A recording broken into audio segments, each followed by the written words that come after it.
Bonjour à tous, bienvenue dans ce dernier point IMO de l'année. Et non, ce n'est pas Gaëtan Pierret qui vous reçoit, c'est Aurélie Abadi, journaliste à la GFI, spécialiste des banques. Je vous reçois parce qu'on va parler de crédit immobilier. En cette fin d'année, les banques commencent à rouvrir les vannes, veulent repartir à la conquête sur les primo-accédants. De l'autre, le HCSF commence à desserrer un petit peu ses critères d'octroi, mais pas tellement. On va en parler. Grosse pression sur le crédit IMO de la part des pouvoirs publics, des courtiers, des banques. Alors, crédit immobilier, un retour à quelles conditions? On en parle dans ce dernier point IMO.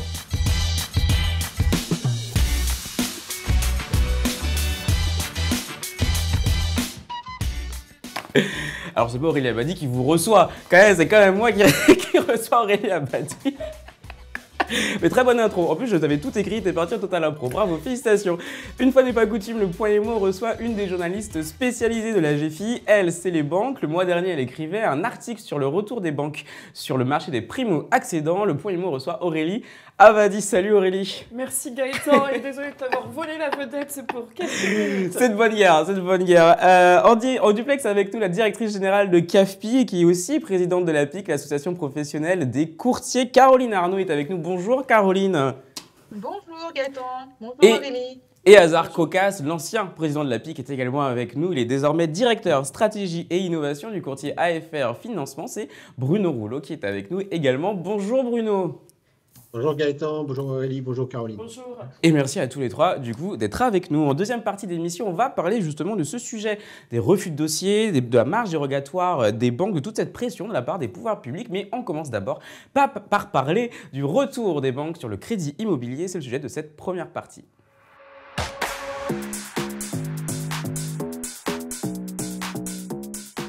Aurélie, je lisais, le mois dernier, tu as écrit un article sur les banques qui repartent à la conquête des primo-accédants. Alors, est-ce que ça y est, les jeunes vont enfin pouvoir acheter? Ce n'est pas si facile. La vérité, c'est que le pouvoir d'achat immobilier est en baisse. Je ne vous apprends rien, les taux sont élevés, les prix ont à peine commencé à s'ajuster. Il y a un problème d'accès pour les primo-accédants, ce sont ceux qui sont les plus en difficulté. Le gouvernement a donc décidé de prolonger le dispositif du prêt à taux zéro. Le fameux PTZ, dont on a beaucoup parlé ces dernières semaines. Le fameux PTZ qui a fait couler de l'encre parce que ce dispositif a été prolongé jusqu'en 2027 et en même temps recentré sur les logements collectifs neufs en zone tendue. Il exclut donc les maisons individuelles et de fait son impact sera réduit. Ce n'est donc pas la panacée. Ce que je peux dire néanmoins dans ce marché, actuellement, étant donné les conditions, c'est que les banques ont quand même envie de repartir en conquête, de refaire du volume de façon générale, hein, bien au-delà des primo-accédants. C'est de partir chercher le client. Tout à fait. Elles avaient des marges qui étaient fortement contraintes en 2022. Certaines ont quand même fortement fermé les vannes, même si elles s'en défendent. Elles disent que c'est un problème de demande de la part des emprunteurs. Il est vrai qu'il y a une forme d'attentisme chez les emprunteurs.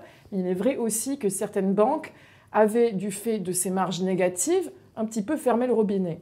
Aujourd'hui, la situation se renversent et elles veulent repartir un petit peu en conquête. Elles en retrouvent un peu d'air et notamment cette mensualisation du taux d'usure qui a aussi aidé pas mal à débloquer la situation. Caroline, tous les courtiers nous disent sentir un retour des banques. Alors à quelles conditions elles reviennent pour les emprunteurs mais aussi pour vous, leurs partenaires courtiers? Alors oui, hein, c'est très net. On est dans une situation qui s'est un peu inversée, hein, puisque les mois précédents, on avait pas mal de transactions et on avait des banques qui avaient fermé le robinet. Depuis le mois d'août, certaines banques nous disent retrouver les bonnes conditions pour prêter et revenir sur le marché et justement faire de la marge. Ce qu'on voit aujourd'hui, c'est qu'avec un taux d'usure à 6,11 sur 20 ans et des moyennes de taux autour de 4,30, ça laisse de l'espace vraiment pour ces banques pour refaire de la marge et surtout pour mettre un coup de boost sur la conquête client, puisque quand elles ont fermé leur tuyau du crédit, on le sait, le crédit, c'est le premier produit harpon pour conquérir des nouveaux clients et ensuite les équiper. Donc les banques sont en déficit de clients, donc elles reviennent sur le crédit. Et les très bonnes... C'est peut-être ça qu'il faut préciser pour les personnes qui nous regardent, c'est que c'est relancer la machine, c'est aussi très lent, notamment pour les gros réseaux. Tout à fait, mais elles le font dès maintenant. Et là, je peux vous le dire depuis quelques jours, hein, on a des banques qui baissent leur taux barème. Des baisses de 0,10, des grosses banques, hein, des baisses de 0,10, des baisses de 0,20. Certaines banques qui s'étaient mis un petit peu en marge et un peu en stop baissent leur prix. D'autres banques qui veulent vraiment, et des grosses banques, être plus dans la conquête et aller chercher des parts de marché, font des baisses de 0,20. Donc là, c'est en ce moment, Mais on alors, a eu pardon, on ces comprend pas infos parce que. hier et avant-hier. Parce que pendant très longtemps, les banques se sont plaintes de ne pas avoir assez de marge, d'avoir un delta beaucoup trop faible entre les taux d'intérêt, le taux d'usure, disant que ça bloquait tout le marché. Puis là, finalement, déjà, elles commencent à rebaisser leur taux d'intérêt. Oui, parce que elles ont la marge. Donc maintenant, les conditions de marge sont bonnes. Là, la difficulté aujourd'hui, vous en avez parlé, c'est un peu le blocage du marché IMO avec des prix qui tardent un peu à baisser et du coup des vendeurs qui sont un peu dans l'attente. Donc un manque de transactions. Donc les banques aujourd'hui, pour aller capter un maximum de dossiers de crédit, on revient dans une concurrence Le jeu de la concurrence qui est qui saine, reprend. mais qui est véritable entre les banques. Aurélie, le HCSF t'a un peu volé la vedette depuis ton article, parce que depuis le Haut Conseil de stabilité financière s'est réuni début décembre et il a procédé à quelques ajustements de ces normes, quelques ajustements techniques. Alors ces normes, on les rappelle, même si elles ont tant fait crier, durée maximale d'endettement à 25 ans, taux d'effort maximum à 35% et marge dérogatoire des banques à ces normes, 20% de leur production trimestrielle. Alors les ajustements portent sur quelques points techniques, notamment la durée maximale d'endettement qui peut aller jusqu'à 27 ans pour un bien avec travaux, et ces travaux doivent représenter au moins 10% du montant total de l'opération. Alors ces ajustements, ils ont beaucoup déçu le marché, à commencer par nos amis courtiers, banquiers, même les emprunteurs. Mais toi Aurélie, de ton regard d'observatrice avisée et objective, est-ce que vraiment ces ajustements ne cassent pas trois pattes à un canard ? Ces ajustements sont vraiment des ajustements à la marge. Ce sont des ajustements techniques. Le HCSF lui-même le reconnaît. On est dans une séquence politique. C'est-à-dire qu'il y a une production de crédit qui est en baisse. On ne peut pas le nier. Moins 50%. On a atteint ce qui semblerait être un pic là, à la baisse au mois d'octobre. On le disait à l'instant avec Caroline. On voit quand même que les banques ont cette volonté de refaire du volume. Néanmoins, la baisse de la production est une réalité. Donc, le sujet devient politique. Bruno Le Maire a fait des déclarations à plusieurs reprises. Dans la presse, dans les médias, effectivement. Tout à fait, dans le Parisien, auprès de nos confrères. Il a accordé 2 interviews là, en l'espace de quelques mois. Et depuis le mois d'octobre, planait cette petite musique je suis prêt à faire peut-être quelques ajustements, à accorder un peu de souplesse. Mais qui n'est pas forcément suivi d'effet. Pour l'instant, on voit pas, il n'y a pas un gros déblocage du marché, non, en tout cas de la part du qui gouvernement. reste minime, parce que la volonté quand même du gouvernement est de conserver l'esprit de cette norme. Tu le disais, elle fait couler beaucoup d'encre, mais l'esprit de la norme et l'esprit du Haut Conseil à la stabilité financière, c'est précisément cette stabilité financière, et c'est donc de tout faire pour protéger les emprunteurs, pour prévenir le surendettement. Donc aujourd'hui, il n'y a pas de mesure qui renverse la table, puisqu'on conserve quand même en majorité cette règle immuable des 25 ans et du taux maximal d'effort à 35%. C'est la philosophie de la norme, elle est inchangée. Et l'objectif du gouvernement est très clair, il reste droit dans ses bottes depuis le début, c'est maintenir la pression sur les conditions de financement des ménages tant que les prix immobiliers ne baissent pas, et on sait que ça va prendre du temps. Alors justement, je me retourne vers Caroline et vers Bruno parce que la profession était très critique envers cet objectif du gouvernement, envers cette stratégie. Je voudrais vous faire réagir à la réponse de l'économiste Pierre Madec qui était un de nos invités de la précédente émission sur le logement. On l'écoute et je vous fais réagir. Les besoins aujourd'hui, c'est plutôt un besoin de logement abordable. C'est-à-dire que c'est quoi le problème du logement ? Il y a un problème très conjoncturel qui est lié à l'accès au crédit. Il y a une remontée très rapide des taux, on ne va pas refaire l'histoire. On a gagné en taux d'intérêt ce qu'on avait mis à peu près 10 ans à perdre. Donc évidemment, il y a eu un vrai choc sur le marché du crédit. Après, il faut aussi prendre là un peu de hauteur et de regarder l'assouplissement des conditions de crédit. Qu'est-ce que ça a généré ? Ça a généré des prix élevés, ça a généré l'exclusion d'un certain nombre de ménages, et notamment les ménages les plus pauvres, de l'accession à la propriété. C'est-à-dire que tout le monde a bénéficié de l'assouplissement des conditions de crédit. Et donc dire la solution, c'est de jouer sur les conditions de crédit pour resolvabiliser les ménages, c'est pas certain. Si au final ça aboutit à une remontée des prix immobiliers ou un soutien aux prix immobiliers qui désolvabilise les ménages modestes, c'est pas certain. Bruno Rollo, est-ce qu'il n'a pas raison, Pierre Madec? Est-ce que si on ne desserre pas tout de suite les conditions de financement, les prix vont rester hauts? Oui, mais pas que. En fait, il y a un double sujet dans ce qui est évoqué. Il y a effectivement le sujet de la corrélation entre le prix, le montant du crédit, la capacité d'emprunt et la capacité du marché à s'ajuster à cette situation-là. Mais il y a un autre problème beaucoup plus profond et fondamental, c'est le problème de choc de l'offre du logement qui n'a pas eu lieu, qui était promise et qui aujourd'hui, même si jamais vous facilitez l'accès au crédit, il risque d'y avoir l'effet pervers qu'il évoque, c'est-à-dire une remontée ou de nouveau une pression sur les crédits et sur les prix. Donc ce qu'il faut aussi, c'est mettre en parallèle la notion de nombre de logements que vous mettez sur le marché. Mais ce choc de l'offre de logement, pardon Bruno, mais ce choc de l'offre, ça fait des années qu'il est promis par les différents gouvernements, là, jamais vu arriver. Ça veut peut-être dire qu'il faut aller trouver, agir sur d'autres leviers, notamment peut-être sur le financement. Alors, vous pouvez agir sur le financement, reste que le sous-jacent, avec le nombre de contraintes qui viennent se télescoper, là, pour le coup, hein, le sujet des passoires thermiques, le sujet de l'enjeu climatique, l'artificialisation des sols, le sujet de la production de nouveaux logements, hein, qui est complètement en panne et qui, on le sait très bien, ont des cycles longs, c'est-à-dire entre 3 et 5 ans pour réinitialiser. Ça veut donc dire derrière qu'on est en panne de toute façon pour pouvoir remettre en place une quantité de logements suffisant pour faire jouer le jeu de l'offre et de la demande. Donc le crédit est un ajustement, mais il n'est pas le seul et il ne peut qu'accompagner un autre élément. Et dernière chose, Gaëtan, c'est que on est en train de parler effectivement du PTZ, vous en parliez tout à l'heure, on en reparlera sans doute, mais on sait aussi que la Cour des comptes pointe du doigt depuis des années le coût pour l'État dans ses recettes fiscales, et est-ce qu'on n'est pas aussi aux limites du système d'aide à l'accession? Caroline, vous voulez réagir également? Oui, tout à fait. Je pense que on se trompe si on imagine qu'en enlevant les normes HCSF, les prix de l'immobilier vont repartir à la hausse. En fait, le HCSF a été mis en place, il faut le savoir, de façon vraiment ferme pour les banques début 2022, donc c'est très récent. La vocation, c'était freiner le crédit, freiner les prix de l'IMO, parce qu'on était à des taux à 1%, etc. Donc, OK, dont acte, c'est ce qui a été mis en place en 2022. Sauf qu'aujourd'hui, on a un deuxième effet qui a permis de freiner ces prix de l'IMO, c'est les taux de crédit. Hein, donc, aujourd'hui, on conjugue deux freins qui sont à la fois le HCSF, à la fois les taux de crédit. Et pour moi, si on a un moratoire sur les normes HCSF, les conditions de crédit suffiront à freiner le prix et même encore à faire baisser les prix pour resolvabiliser les emprunteurs. Oui, c'est vrai que le paradigme de taux a changé. Caroline a raison. Cette norme, elle a été édictée et rendue... Dans un autre temps.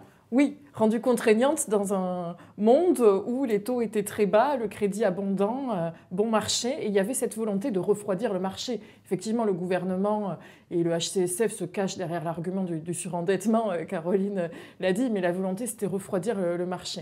La donne a changé. Pour l'instant, moi, ce qu'on me dit au HCSF et à Bercy, on s'accroche à cette idée qu'il faut que les prix de l'immobilier décrochent, s'ajustent, et qu'il n'est pas question de toucher la norme. Donc le message est lancé par Caroline pour un moratoire, mais pour l'instant, il ne passe pas. Il ne passe pas à Bercy. Pour l'instant, ça ne sera pas le cas.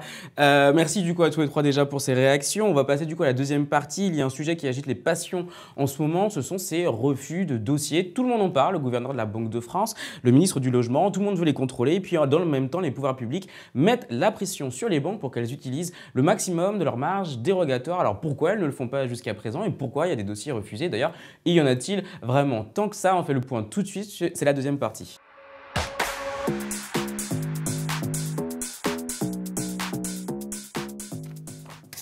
Alors, on a voulu interroger une banque justement sur le sujet et on a failli avoir Sébastien Nourry qui est directeur du marché des particuliers Banque Populaire. Pour des raisons d'agenda, il n'a pas pu être présent avec nous sur le tournage. Par contre, il s'est quand même prêté à l'exercice. On l'écoute et on revient en plateau juste après.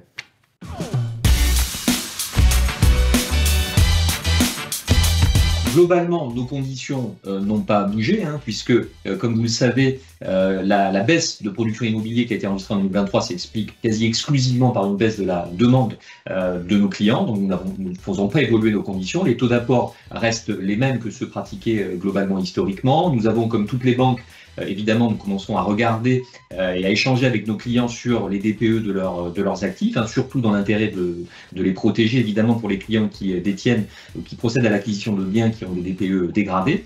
Et puis aussi et surtout, eh bien, nous innovons en matière de banque populaire. Hein, les banques populaires innovent en matière de crédit immobilier parce que nous lançons 2 offres à destination donc, des jeunes de moins de 35 ans. L'une est dédiée aux jeunes de moins de 35 ans. Elle s'appelle le PTZ Plus-IC. Elle va avoir pour objectif de doubler le montant du PTZ jusqu'à 25 000 € et sans frais de dossier. Nous serons la seule banque sur le marché à disposer de cette offre. Et puis, la deuxième offre, elle est dédiée là également aux jeunes de moins de 35 ans, mais pour les agents de la fonction publique. Et elle se cumule potentiellement avec la première. Et elle permet aux jeunes agents de la fonction publique de moins de 35 ans de bénéficier d'une caution gratuite. Donc 2 dispositifs qui vont concourir en fait à améliorer le pouvoir d'achat de nos clients et en particulier de nos clients de moins de 35 ans.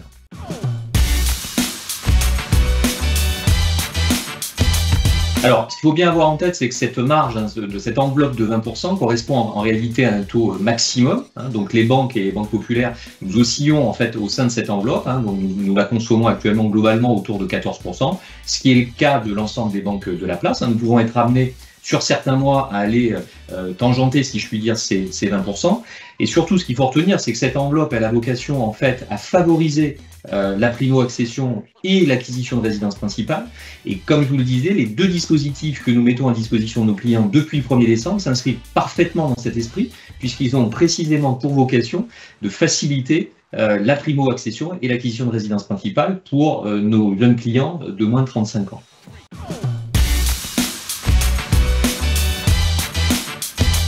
Déjà, ce que je peux vous dire, c'est que nos taux de refus sont stables. Il n'y a pas d'évolution derrière des taux de refus à la hausse, hein, pour une raison simple, c'est que la baisse de production de crédit immobilier qui est enregistrée actuellement sur le marché, elle s'explique très majoritairement, encore une fois, par une baisse de la demande.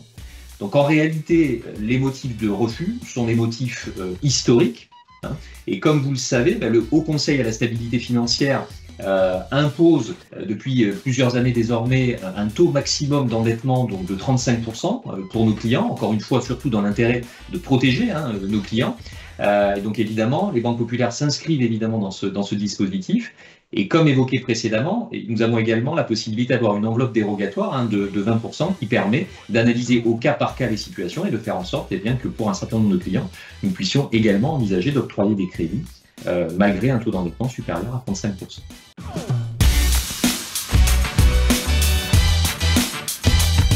Concernant ces mesures et ces dispositions, hein, c'est à ce stade très tôt pour vous en parler, car ça vient entre guillemets d'être indiqué, annoncé par le gouvernement et la FBF. Ce que je peux vous dire, c'est qu'un groupe de travail va être ouvert dans les prochains jours sous l'égide de la FBF pour déterminer les modalités opérationnelles de mise en œuvre de cette mesure. Et en tout cas, ce que nous souhaitons, hein, c'est que si cette disposition vient à se mettre en place, eh bien, le dispositif puisse être le plus simple et le plus pragmatique pour nos clients. Alors Aurélie, d'un côté, justement, on a des banques qui sont en position de reconquête client et de l'autre, des banques qui refusent des dossiers. Alors, qu'est-ce qui se passe exactement ?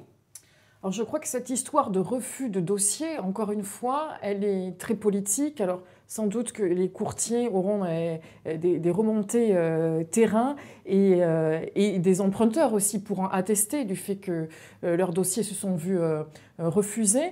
Le problème, c'est qu'aujourd'hui, on n'a pas de statistiques qui permettent d'objectiver. Est-ce qu'il y a un sentiment négatif autour des refus de dossier qui va croissant ? Est-ce que c'est une réalité qui se manifeste en France qu'on pourrait comme ça objectiver ? Il n'y a pas de statistiques. Même Bercy n'a pas de chiffres. Bercy n'a pas de chiffres. La CPR, personne n'a de chiffres. Le HCSF n'a pas de chiffres. Je leur ai posé la question. Donc aujourd'hui, ils me disent qu'il y a surtout un sentiment négatif autour du crédit, des ménages qui sont déboussolés effectivement par cette nouvelle donne de taux. Il y a eu une rupture. Et il y a donc un besoin de pédagogie, d'explication de la part des banques. Pourquoi tel dossier a été refusé? Peut-être parce qu'effectivement, la banque a peur de taper, de cogner sur cette marge de flexibilité. il y a peut-être des facteurs d'explication à fournir aux ménages. Mais c'est quand même fou parce qu'il y a quand même une initiative de place qui doit être mise en place à partir de février. Le gouverneur de la Banque de France qui commence à montrer les muscles dans les médias, il prend des positions très fortes sur le sujet. Et au final, tu dis tout ça, il n'y a pas de chiffre derrière. Donc on ne sait pas si c'est juste un sentiment ou si c'est une vraie réalité. Il n'y a pas de chiffre pour en attester, mais ce qui est vrai, c'est qu'il y a ce chiffre de la production de crédit qui elle est décroche. en berne, ça on le voit. Qui est en berne. Et donc, face à cette situation, le gouvernement, Bruno Le Maire, le gouverneur de la Banque de France se trouvent quand même un petit peu empêtrés, ont la volonté de montrer des signaux qui pourraient redonner confiance aux ménages. On l'a dit, ils sont attentistes. Ils sont attentistes parce que le pouvoir d'achat est en baisse et que les prix ne sont pas ce qu'ils espèrent.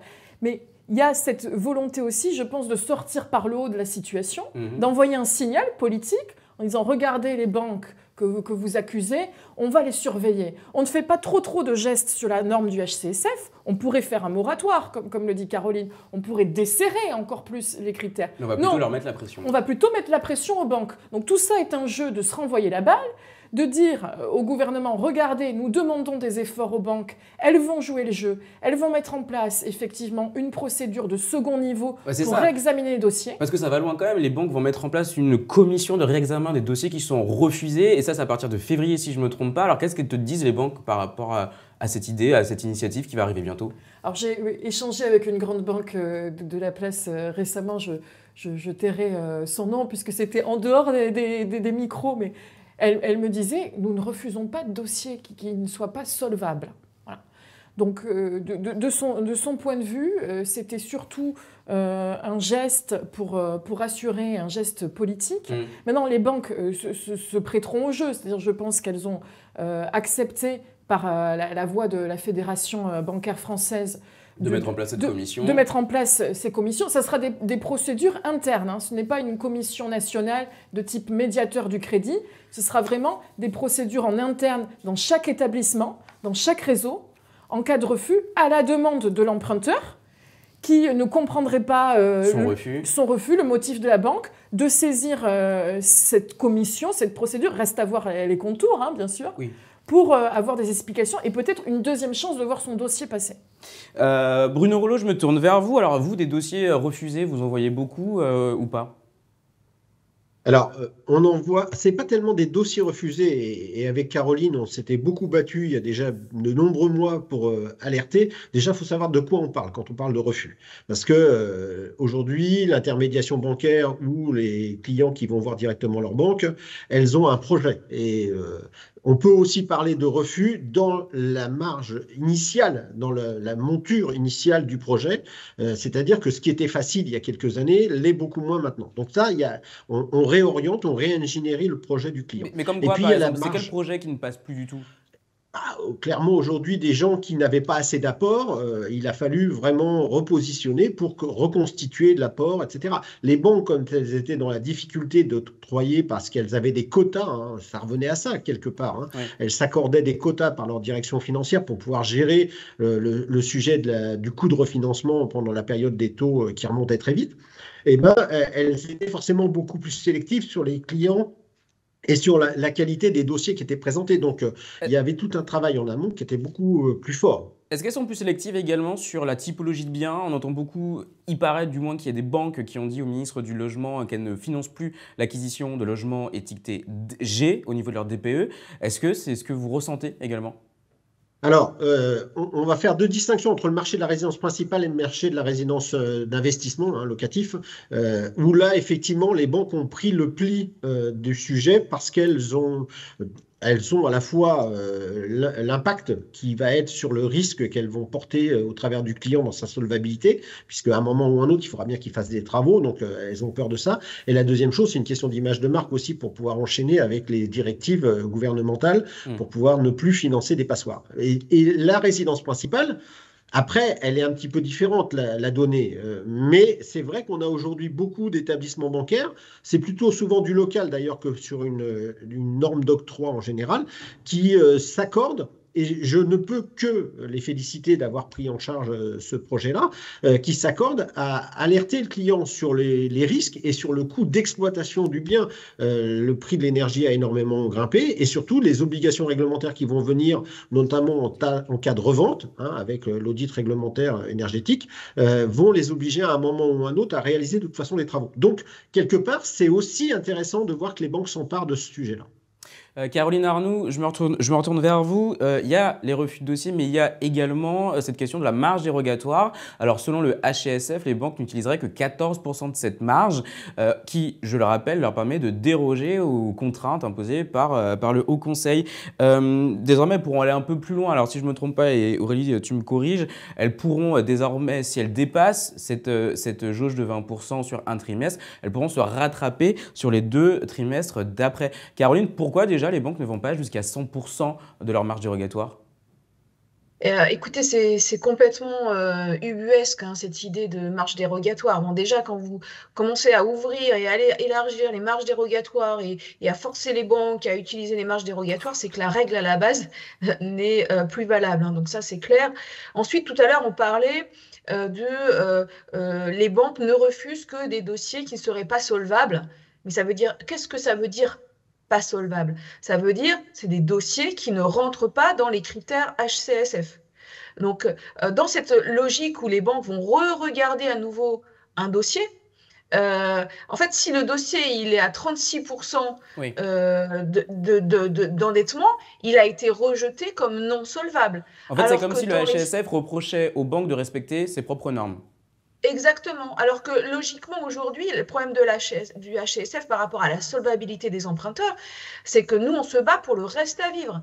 Quand vous gagnez 8 000 € et que vous êtes bloqué par un 35% d'endettement, alors que même avec 50% d'endettement, il vous resterait encore 4 000 € de reste à vivre, il y a vraiment un problème sur ces règles du HCSF. On n'a pas parlé aussi de l'investissement locatif, avec la problématique de suppression du calcul différentiel, avec les normes HCSF, dans le locatif, même si vous avez des très très bons revenus, vous êtes un patrimonial, vous êtes bloqué, vous ne pouvez plus investir.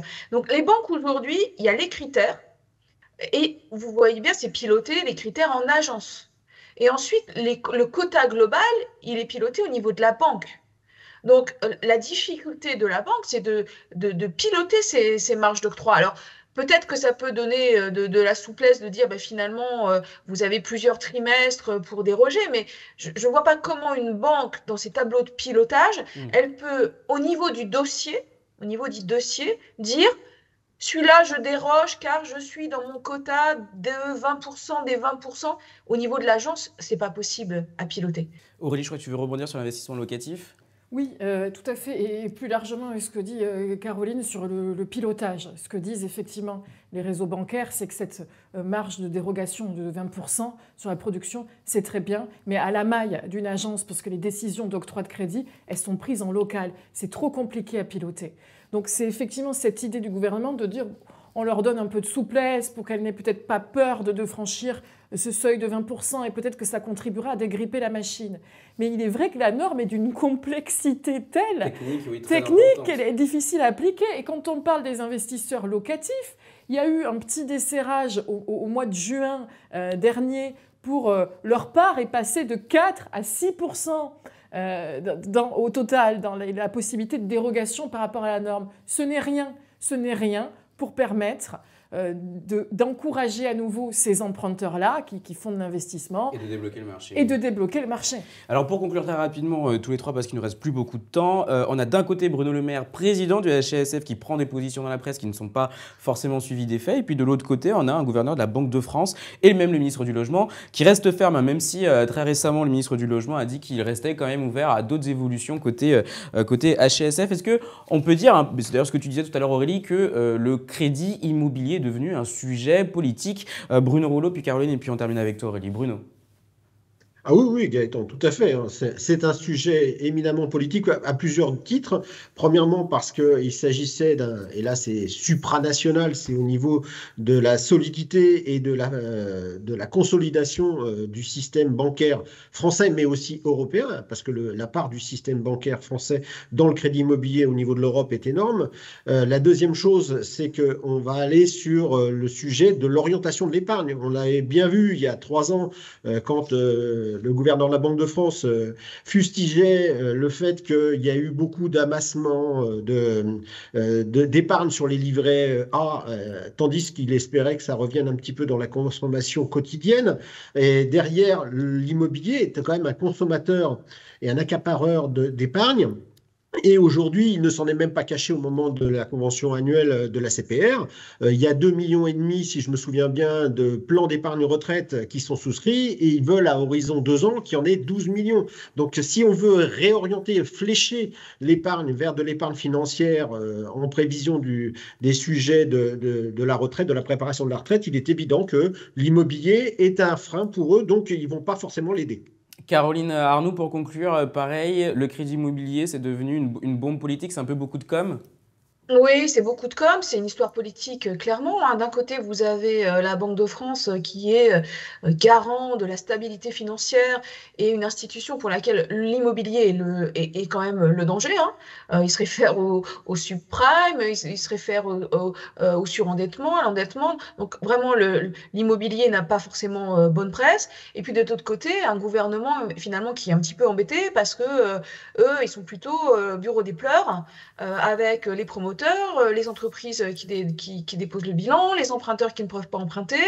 Voilà. Et puis, on a quand même aussi un gouvernement pour lesquels la propriété, on se souvient des déclarations du président, que la propriété immobilière, ça faisait une France de rentiers de l'immobilier. Donc, on a vraiment quand même une posture politique et je partage aussi l'avis de Bruno, hein, la volonté de drainer les investissements dans l'immobilier dans d'autres investissements. Plutôt financier. C'est fou, hein, parce que personne n'a oublié cette petite phrase d'Emmanuel Macron. Pierre Madec, dans l'émission, la dernière émission sur le logement, justement, avait repris ses propos également. Aurélie, le mot de la fin, il est pour toi l'année prochaine. Est-ce que tout ça, ça va s'arranger ou encore, est-ce que ça sera encore un sujet très politique et très com'? Ça sera à la fois très politique et moi j'ajouterais quand même, n'oublions pas la donne économique. Parce que c'est quand même la politique de la BCE et ce changement de paradigme de taux qui a complètement changé la donne. Il y a une question sociétale qui est cette question d'accession à la propriété, mais n'oublions pas demain le contexte macroéconomique. Et bien, ça sera le mot de la fin et le mot de cette fin d'année. Ça y est, c'est la dernière émission de l'année, donc merci à vous de nous avoir suivis. Continuez à nous suivre d'ailleurs, on revient dès janvier 2024. Qu'est-ce qu'on peut souhaiter aux gens? De bonnes fêtes, reposez-vous bien, passez de bons moments en famille, entre amis, en amoureux, en amoureuses. Et puis, on vous dit à très bientôt pour un prochain Point Immo.